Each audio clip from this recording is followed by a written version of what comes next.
All right, ladies and gentlemen, boys and girls, children of all ages, welcome to a live edition of Dockside at the Bay. I am Vinnie, along with Kim.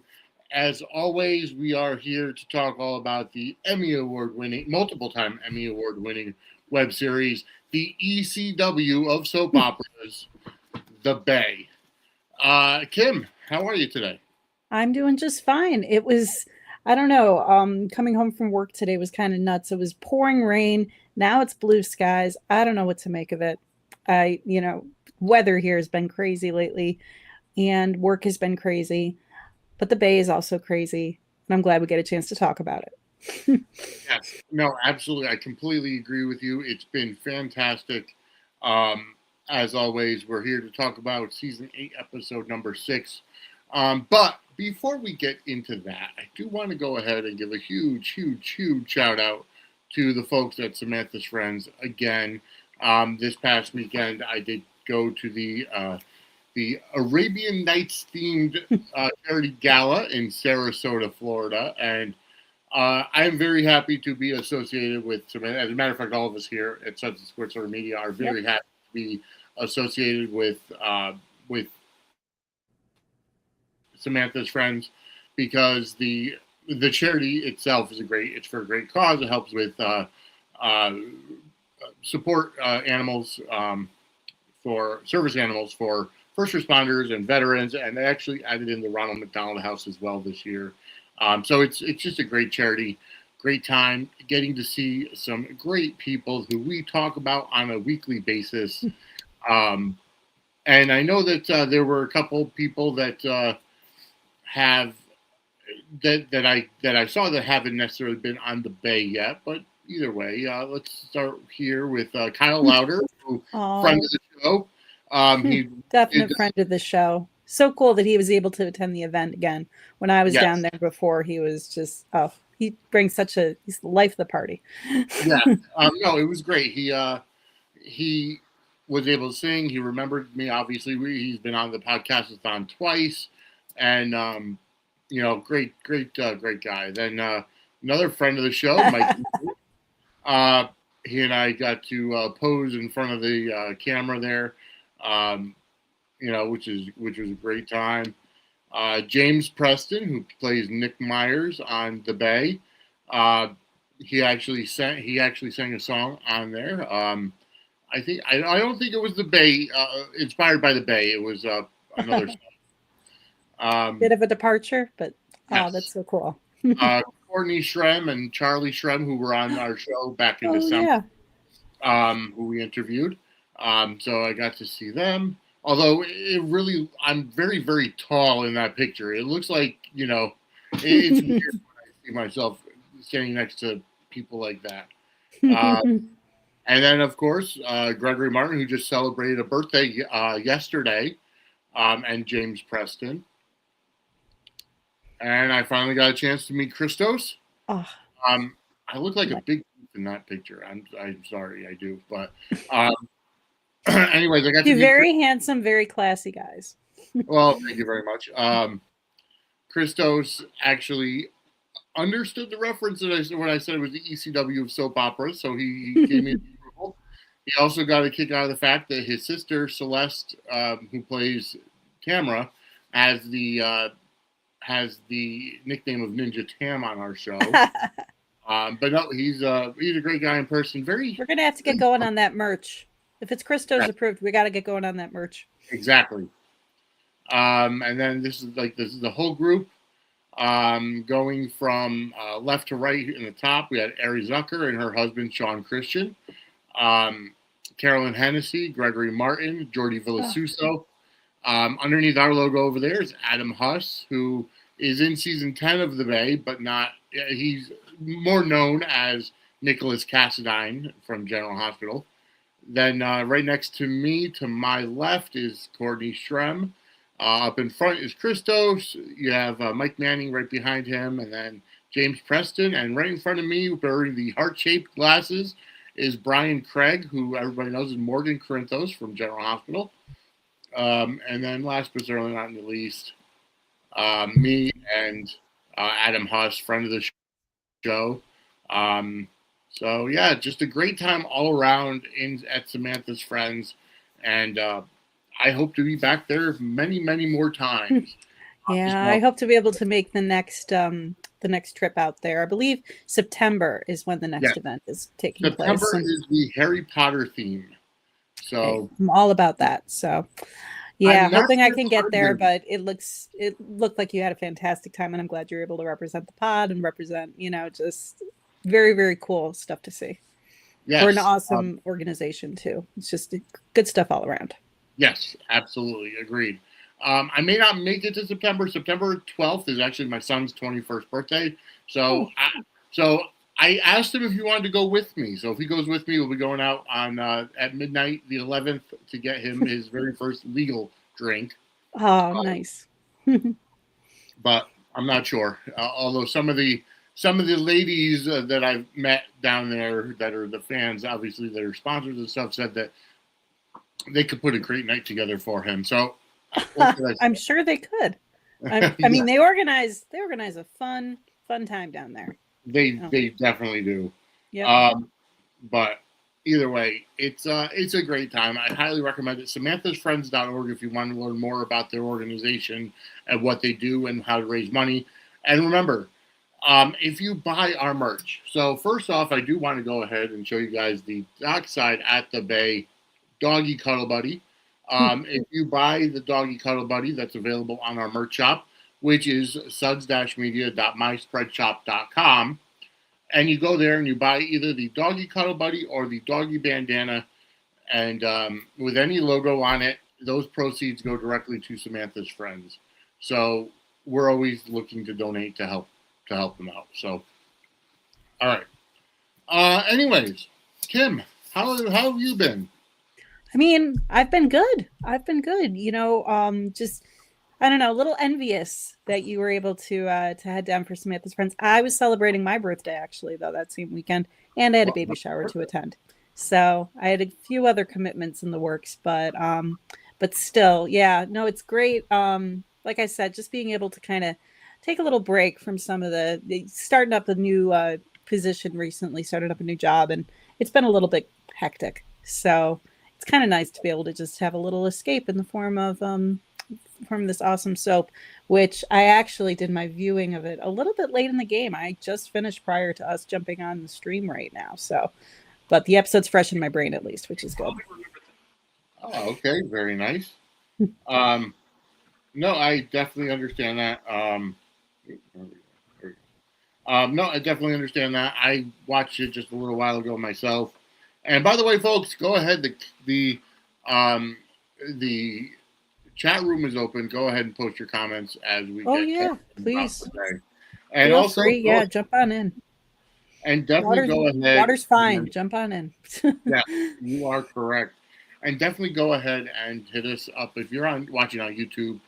Go ahead and give us a super chat, a super thanks, or super sticker. All that goes to help our network, support our network, no matter what denomination. And if you go ahead and donate using the super chat, the super thanks, or super sticker on YouTube, you get entered to win a Suds and Squared Circle Media T-shirt every month for the year. Who doesn't want a T-shirt? Come on, the weather's Exactly. getting warmer. It's getting nice. What better way to celebrate than rocking around in a new T-shirt that you win for doing something cool? Yes, you are correct. But yeah, go ahead and do that because you could possibly win a Suds and Sports Circle Media T-shirt every month for the year of 2026. We are going ahead and doing that, raffling off a Suds and Sports Circle Media T-shirt, and it could be any logo. Last person that won was for March, and she chose a Vinnie Suds T-shirt. So either way, it's a good thing. But yeah, so we're here to talk all about season 8 to episode 6. We're getting closer to current. But I also wanted to kind of run this by you before we get into the bay. I wanted to run this by you, seeing as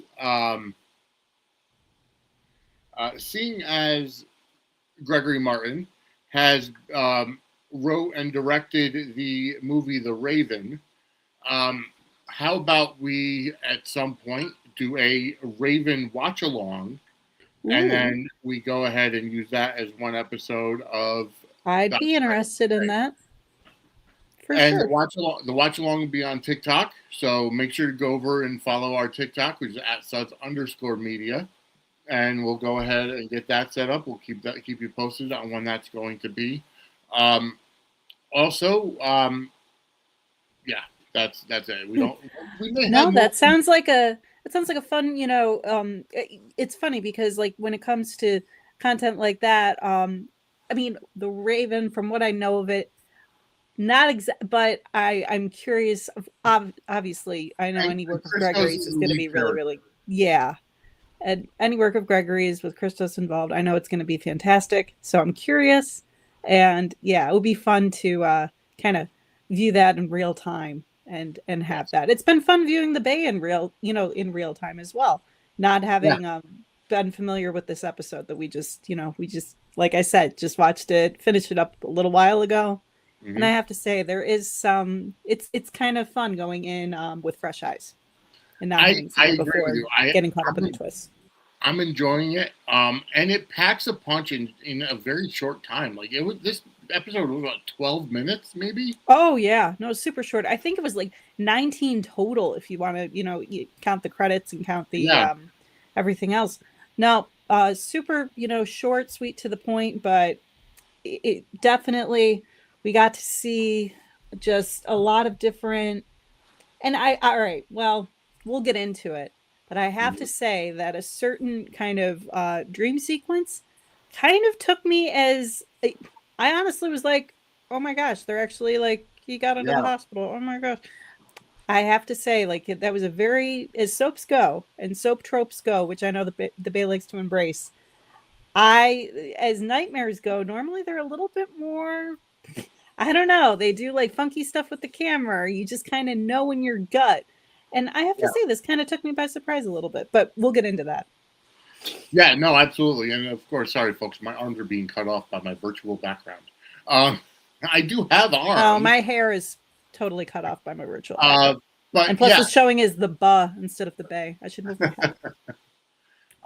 No, but seriously, you're absolutely right. The dream sequence, it did come off as realistic. Like in most soap operas, you kind of could tell by the fuzzy outline, or you could tell by the Wayne's World used to do. Sometimes it'll take on black and white. Sometimes you'll see, like you said, that kind of curvy line sort of formation that'll happen on the side of the screen, especially on like older episodes and older.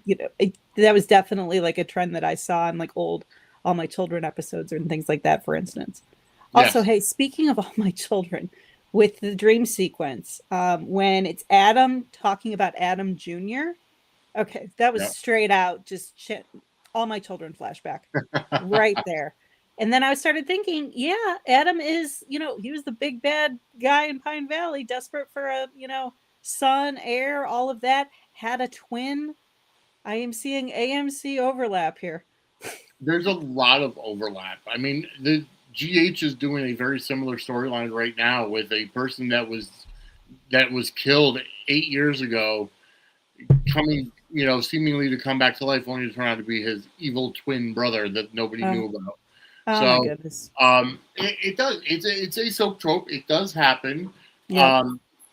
But I want to give a huge shout out to Gregory Martin, because he does literally pack a wallop into everything that he does when it comes to the Bay. Oh yeah. No, I mean, even in a 19-minute, 12-minute maybe of pure, content, cutting out, start to finish. Honestly, it was just it's condensed, but it packs a punch, and it leaves you wanting more, and that's what should be done with soaps. So, and I appreciate, just that they cut out all the noise and the static and the stuff that doesn't need to be there. There's no filler. Speaking of filler, and you were talking about All My Children, I think I saw a tweet. Pluto TV, I think in Canada, is releasing a fast channel of, is it All My Children and One Life to Live? Yes, it is. So All My Children, I'm not sure if they're going to get One Life to Live, if they're going to get the rights for that, or they have them already, or if that's secured. But I know that they do have a channel now in Canada for All My So Children. not And for the US. it's not for the US. I looked into it because even though like I told my mother about it because Buffalo, where I'm from, Buffalo, New Mhm. York, close proximity to Canada. I was like, maybe we can pick it up somehow. Maybe like we can, I don't know, somehow Geotagging. manage to stream because we both, when it comes to Pluto, that's a great platform. They've got a lot of stream. Yeah. That's how I watched Dynasty. Actually, was through Pluto. Oh, okay. Yeah. But yes, they have adopted, they've gotten, I don't know, secured the rights, have them for All My Children. I'm not sure how far back, because I know that Pluto also has an X-Files fast channel, streaming channel in the Yeah. US, and it's just constantly playing X-Files on a loop. They have one for I Love Lucy as well. Yeah. So I wonder with the soaps, though, I mean, if they go back as far as like 1970, and I get to Yeah. see black and white, Canada gets to see black and white footage of Erica Kane. My God. I'm going to be Yeah, very well, envious and might have to make a pilgrimage. yeah. But yeah, so I figured I'd let everybody know about that.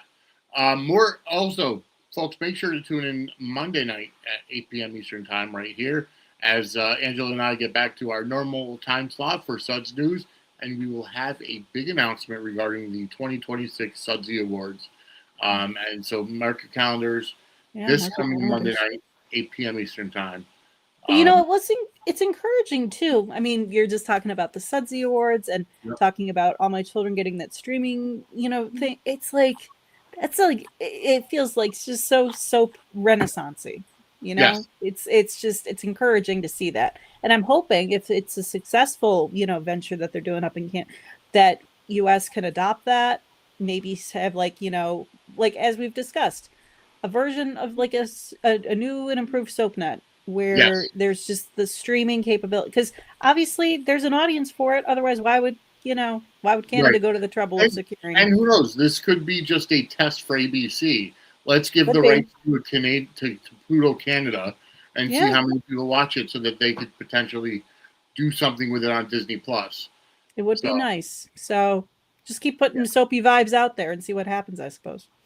Well, speaking of soapy vibes, like I said, Monday night, make sure to go ahead and watch Suds News 8 p.m. Eastern Time. We'll have a big announcement regarding the 2026 Sudsy Awards. One other thing that was very encouraging over the weekend is finding out that Christos is a fan of us and our show, Dockside at the Bay. I'm blushing. And the one thing that he and Gregory both said is that you and I talk about it and sometimes point out story plots, storylines, points of view that they don't even think about. So I they can only imagine. I mean, we're still, we're catching up to real time, but we're still, a few seasons back. Yeah. And over the course of filming, as long as this show has been around, there must be details and things that have just kind of slipped, or you forgot, you haven't touched on it until someone else does, and then it comes clicking back. So I'm thrilled that we're able to, kind of provide that and get them, thinking back on that. That's really, really cool. That's really, really cool to hear.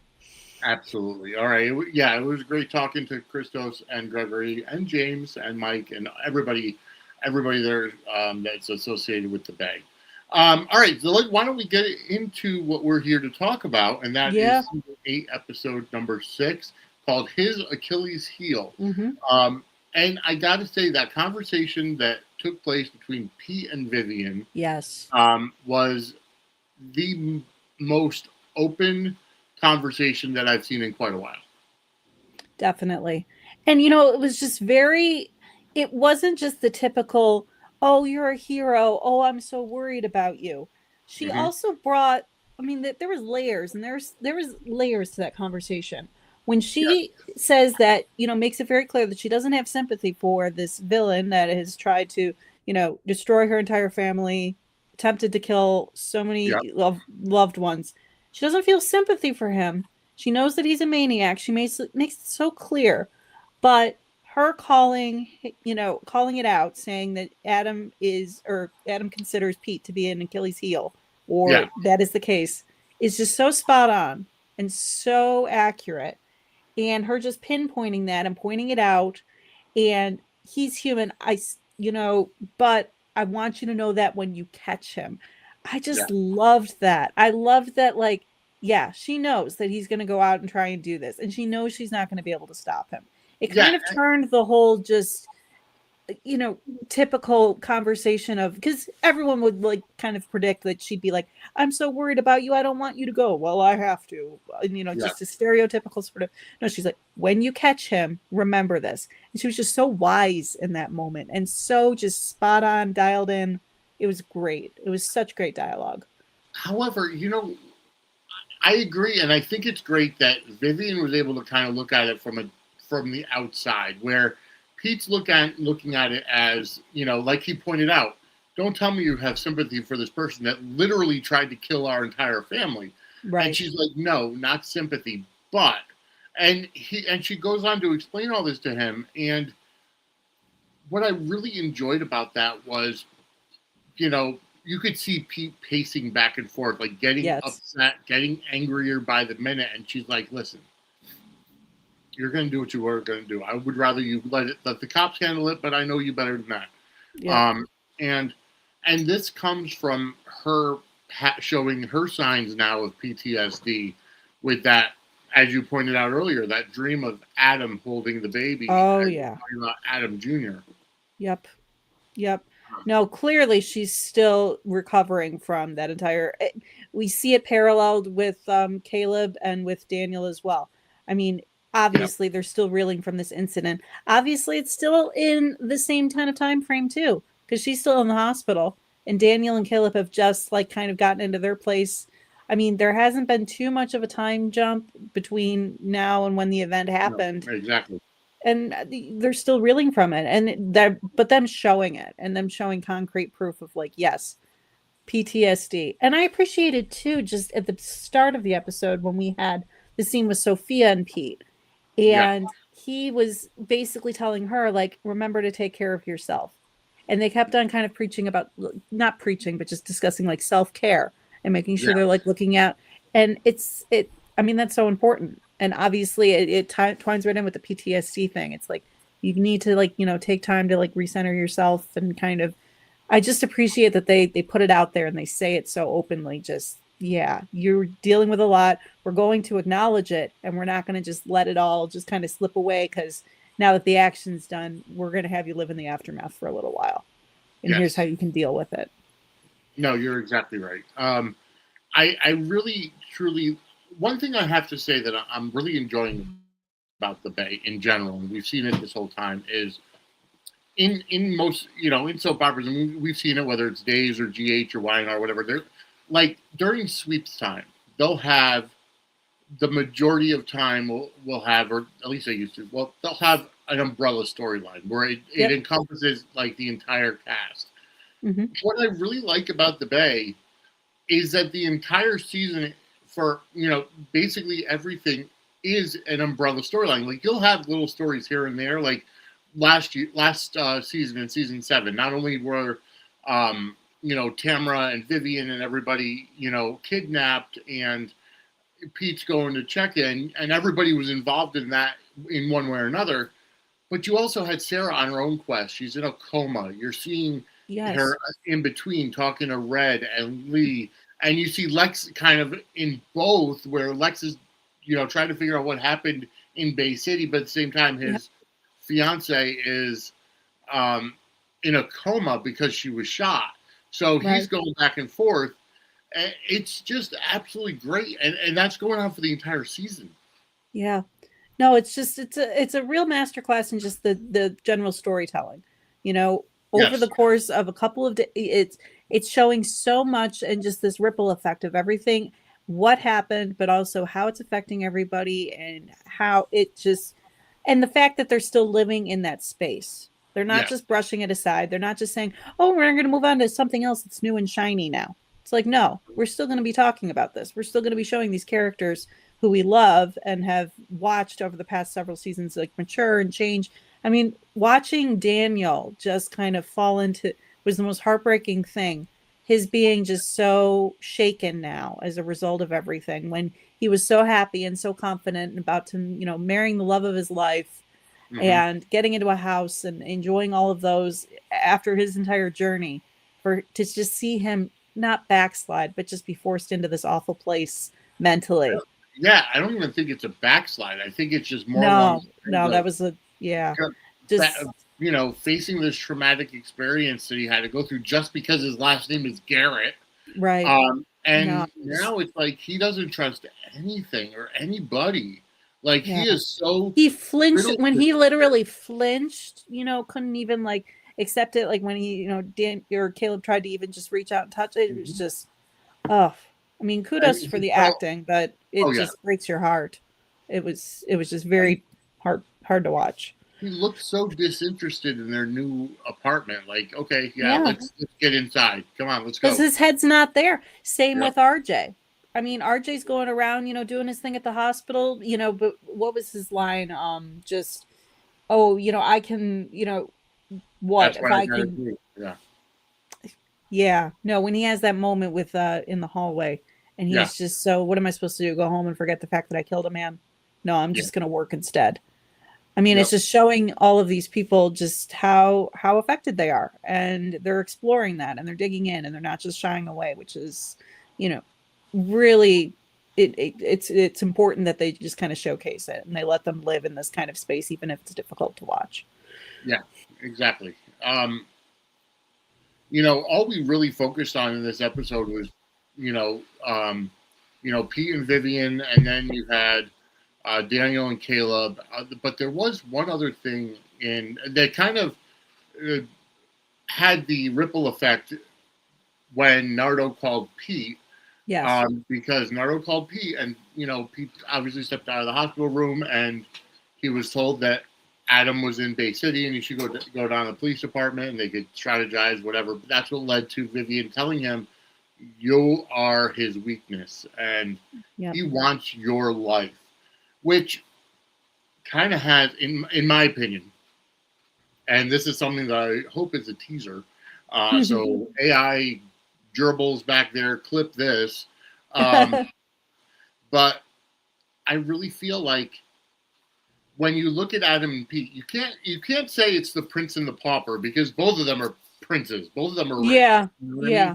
But I but with the closeness of the Garretts, now of course we know that Pete was raised with another woman who whether kidnapped him or raised him, because he wasn't raised Yeah, by his backstory, Sarah. and Sarah coming into his life a little later in the game, obviously, and his whole kind of tragic tale that we got to see in hinted at Bay at the beginning, definitely Yep. shown in that episode with him and Pete focused. Different stories for sure. And I will admit, I am very curious to see more of Adams, Yes.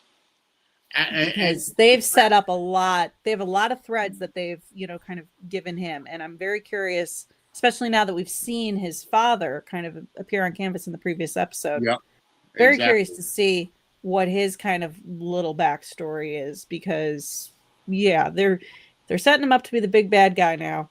And I just now I'm curious, which is great. Yeah. No, and I think that um we're gonna see more in Adam, but what I was getting at is Adam has, I mean, if you go based upon the accent, he was raised in England, so Yes. he's got that British nobility air about him. But Yeah. you can tell by the way that his father is, and the fact that he's got Belinda, who makes every attempt to say, "I'm not your mother, I'm your father's husband," like every Yeah. single attempt. But Yep. he comes from a broken home. Mm-hmm. He may have all the money, he may have the business and everything, but he comes from a broken home. Yeah. Whereas Pete and the Garrett, no matter how cursed the Garretts may be and how much baggage may be there, Pete turned out to be a much better person. Yeah. And you have Adam, who latched on almost to the person, the specter of Red, Yeah, because we had all those sequences. Now, those were definitely more of the dream sequence where you can tell it's a dream Right. sequence because they were lit up in red and we knew that there was a lot going on. Very obvious versus the one that we Yes. saw in this episode. But he's like almost embracing that just kind of vengeful, bad, dark side Yeah. as if it's almost like Star Wars or something. Well, yeah, you're not far off because Star Wars, which I'm sorry, but I don't understand the concept of it. Supposed to have been made as like a Western. But yeah, according to George Lucas, Star Wars was made to be a Western. I don't know. I fell asleep through Star Wars, the first one, and I never saw any of them. I prefer Spaceballs, so that's just me. Well, who doesn't love Spaceballs though? Come on. Exactly. Spaceballs 2 coming out next year, by the way. Yes. I cannot wait. What I was getting at is, it almost has that feel of there's a much deeper meaning. Like we've been watching The Bay. This is season 8. Yes. We only met the real Adam in season 7 or towards the end of season 6 because before that there was an imposter Adam. Yes. Like which that to me is a new one for soap operas, but I think that there was a lot of factors involved with imposter Adam, but at the same time, definitely a bit of a departure from just the standard. We've said it before. I mean, the fact that they ended up going the route that they have with Christos being able to play the dual role and having, just the evil it feels so much richer almost than what we had before. Not to say it wouldn't have been had we still, and oh my goodness, forgive me, the actor who played original imposter Adam. Yeah. Why am I blanking on this man's name? Imposter, what, Chad Duell? Thank you. Yes, Chad Duell. I don't know who the second one was. But. Yeah, I can't remember the second one, but no, first Chad Duell. Thank you very much. If he had stayed with it, I'm sure it would have been a very satisfying, interesting sort of route for them to take with the character. Yeah. But obviously, they decided to go in this direction instead. But it just maybe it's hindsight 2020, all that. But it definitely. I appreciate the fact that Christos gets to play two parts and play them both brilliantly and both just have that fun with it.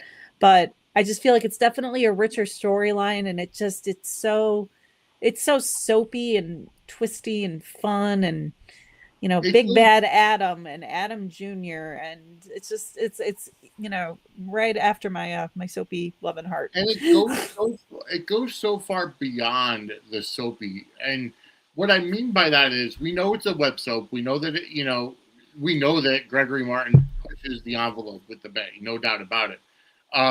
And there are times he goes completely off the envelope. But the way that I see it is you can tell with any soap opera whether it's going to be a supernatural storyline. And of course, the one Angelo always goes back to is the alien living above Anna Devane's garage. Whether you go that route or you go the kind of Marlena getting possessed on days. Exactly. Or on All My Children, you have the Vicky Mickey, the DID storylines, and the way that The Bay puts everything into this is that it almost feels like that story, that episode, whatever, is that kind of a psychological thriller. Like, it's not soapy to the point of campy. If you understand what I'm saying. It's not that daytime TV-ish kind of sci-fi-ish kind of, This actually feels like a supernatural, not supernatural so much, but psychological thriller where you have these two cerebral players going at each other, where Adam is always one step ahead. Yes. And now Pete is finally catching up, and Pete knows he's in Bay City. And the way that Adam has played the mind games. If you could call it a mind game, the PTSD, because look at it. Yeah. Daniel, Vivian, and RJ on the other side, because RJ was a rescuer, You know, Yes. we all have that traumatic experience, Hmm. and Adam is in their head.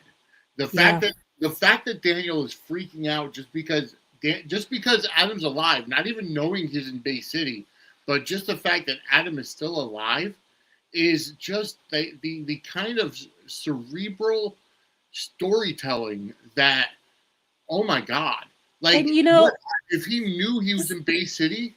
yeah. And you know something too, it does kind of, you mentioned like, the kind of supernatural sort of mystical sort of stuff. And if you think on it, seeds have been planted for that in the previous seasons where we had the little freaky skull locket with the Yes. Yep. twins Hmm. and with the island and with And Pete being the one to finally deal with, what he thought was everything that remained of Red Garrett with the bones and that whole and situation and Sophia Sarah and ESP, Paradise and and all of yeah. that, all of those. And speaking of creepy dream sequences, I'll never forget the one when they showed Sarah was having a nightmare and it was Jensen with blood pouring out of his eyes or his mouth or Hmm. something. Either way, it was just disturbing as anything. I mean, Yeah. that was very, very creepy. But those seeds have definitely been planted in the past. And now it's almost as if with when we saw that red light sort of sequence with, Red and with Adam. And Hmm.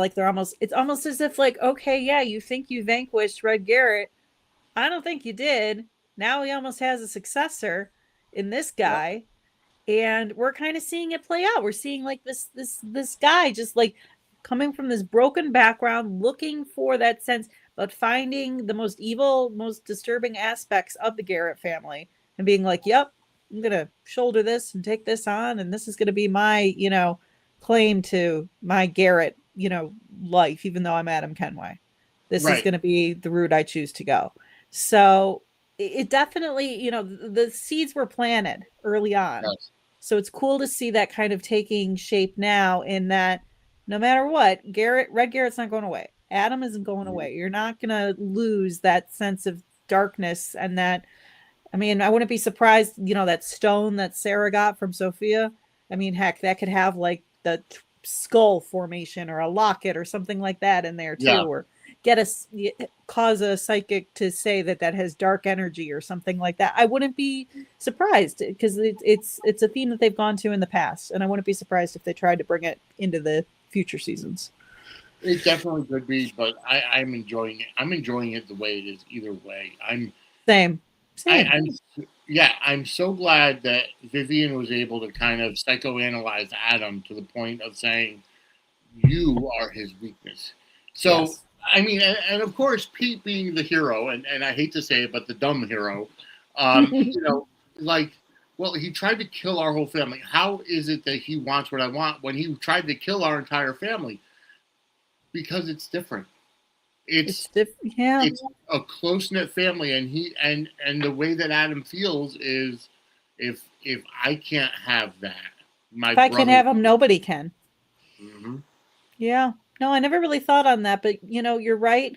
And it's also you can also see it too as him needing the attention, him wanting the attention. Because if you think on it too, we had it where Adam Imposter Adam was really after Sarah's attention to a degree, Hmm. determined to just find every way possible to insert himself into his mother's life. And that's something I'm also curious to kind of see in with Adam and Hmm. Sarah I because we think it's haven't just really. right. We haven't really seen much of it, and I think that's the evolution of the story that's going to be coming. But right now, it's more along the lines of, yes, Brother versus brother, brother versus brother, but Cain versus yeah, Abel, Undertaker versus yeah, Kane, yes. Brett versus Oh Owen. yeah, no, that's definitely at the forefront right now. It's definitely the most. But I am curious to see because I know that Sarah is very curious about obviously everything that's going on with Adam, and they're trying to shield her from the entire saga. But she's savvy; she's going to figure it out, and I Oh yeah, am curious to see that interaction as well. So yeah. No, you're absolutely right. I do want to kind of go back and be like, so how did, and we kind of know how everything came about. We saw the flashbacks where Tamara called Adam, not knowing who it was, and said, Yes. Jensen told me to call you and tell you blah, blah, blah. So Right. we know that Jensen is theoretically the trigger to bringing Adam to Bay City, to putting it all together. Yeah. The biggest question we need to know is why. Are we going to get to see Jensen, Matthew Ashford again in a future episode to say why he brought Adam? Again, I mean, I would just love to see Matthew Ashford again, just for the sole sake of him being on my screen is always a delight. Yeah. But yeah, I definitely want to kind of see that angle played out as well and see how that's gonna, because it's like it's almost like there's a baton handoff happening. It's like the big bad guy in town handing it off to the next big bad guy in town, and we got to but I want to see that handoff. Misery loves company, and that's what it boils down to. And all the villains tend to, well, I mean, not so much anymore when it comes to both wrestling and soap operas. The villains end up fighting each other at some point. But back in the day, all the villains were on the same side. This is true. Yeah. So it's like they were all teaming up. You're right. This seems more along the lines of a passing the torch from Steve Jensen, who for the first 6 seasons was your main villain, and whether it's his contract, his schedule, whatever, it just doesn't work out that much. We only get to see him once a season now, once or twice. And now he's passing the baton off to Christos, doing a dual role because Pete's going to be there anyways. Adam's going to be. Yeah. Well, it's kind of nice too. It's just, it's almost like Avengers assemble and bad guys assemble and that kind of thing. Yep. But, even they hinted at it a little bit more in the conversation with Sophia when she mentions Evan to Pete. And basically she finds out that the two guys who have been butting heads and have been, kind of rivals in this whole thing are, going to try and team up to take down Adam. Yep. And I have to say that gave me old school soapy vibes too, because it's almost like, the enemy of the, your enemy is my friend kind of situation. But even you and we know there's no love lost between Pete and Evan. Exactly. Evan. But it's like the equivalent of when, like, on All My Children, when there was this big crazy story involving Adam Jr. and Adam scheming to lock away Dixie and all of that, which is like, just an incredible piece of soap opera history. We had it where Palmer Cortland, who was the big bad villain in town forever with his Dobermans and all of this, decides that he is going to team up with Tad, team up with the underdogs in order to take down the big bad villain who is Adam, because Adam went against the family. And, it's just, it like that storyline was so satisfying to see like play out. And I just feel like there are threads and overlap with the Bay where you want to see that play out. You want to see like these guys that don't necessarily get along, but know they have to for the greater good, just trying to like take down this big bad guy who's coming to town and terrorized everything and causing all this stuff. There's an excitement that's generated there and you want to see it. And it's definitely tapping into like an older soap trope. Yeah. Where it's just like, you got like these two like Goliath villains that are just kind of like, yeah, but I don't like you more. Therefore, I'm going to go after you. And I'm going to be like, the bad guy that everyone is rooting for, that you love to hate, all of that. Yeah. So, no, and let's just be real too. I want to see Brandon Beamer and Christos teaming up to, just teaming up to do anything, because they're lovely too. They're lovely gentlemen and they're lovely to look at together. So. You're exactly right. It would be a great thing to see them, team up to take down. And it seems like it's kind of on board. And also just talking about cute guys teaming up, Pete holding baby Marlin. We had that adorable little sequence with baby Marlin. What a cute little chunky baby. Oh, what a cute little baby boy. I'm sorry, being at the baby shower recently made me kind of, but that was a very sweet little sequence where we just kind of had Pete in dad mode, which is another mode that I just love to see him in. No, I agree with you. I liked the contrast of the two different baby scenes. The one with Adam holding the baby and then holding the baby, and you could see the differences where Adam wanted just to kind of just take the baby and be like, Adam Jr. I want I'm going to raise him as my heir and my own, but then you have Pete just being like, he is surrounding the baby with love and support and be like, you have a whole family here, we love you, blah blah blah blah blah. Yeah, no, really great contrast there. Yep. And just so many good scenes in so short an episode. You gotta love it. Well, I mean, just to touch briefly on Daniel and Caleb and what they're going through. Daniel obviously having very bad PTSD. Like, they have a very nice set though for their house now. Their house looks very nice. I will say that, but it was just very sad seeing that they couldn't appreciate it in their current states. Poor Daniel. Daniel is pulling away from Caleb, who just wants to help him, wants to, he says, let's watch TV, let's watch a movie, let's do this. Daniel's just withdrawing. He's like, I'm going to go take a shower, but you watch what you want. One thing I do want to touch on, though, is that weird interaction with the cop that was knocking on the door. Yeah, I noticed. I made a note of that as well. Opens the door. There's a cop there, and I'm assuming he's there to let them in on the news that Adam is back in town, and it's been confirmed. How about this route? I'm wondering if he's the one that had the crush on Caleb that he talked to. Remember that phone call that could be. Because it's could be a possibility. You're right. That did not occur to me until you just said it. But glance. I would think that. I would think that if they wanted Daniel to know that Adam's in town, Pete would have been over there with an army. Could have been a bit of a red hair. Yeah. No, I hadn't really thought on that, but it was definitely like kind of a prolonged sort of little, eye lock moment between the two of them. So, we'll have to see. We'll have to see. All right. Well, I think we kind of covered it. I think so too. I think our episode more than doubled the time of the episode. Oh, it for sure did. But that's okay. But either way, folks, I want to thank you all for tuning in. As always, if you're not watching on our YouTube channel, if you're watching on either Kim's YouTube or our X account, and you want to support us, go to suds-media.com, pull up any of our episodes, and give us that super chat. It's the box with the $sign. Or you could always go to Buy Me a Coffee, which I believe is buymeacoffee.com/sudsmedia, and donate there as well. You could donate whatever you want and help support our network. But we'll be back next week at our normal time. Sometimes the show will be taped, sometimes it won't, or recorded. Sometimes it'll be. We're going to leave you in a little bit of suspense with that. Yes. The Bay is good at that. We have to be good at that too. But going forward, you never know when an interview might pop up. So definitely stay tuned. You'll have to check us out every Thursday, 8:30 p.m. Eastern Time on these same networks that you're watching now. So Kim, where can everybody find you? So I am Misfit8690 on Twitter and a Little Misfit52 on YouTube. Feel free to follow me there to chat about soaps or whatever strikes your fancy.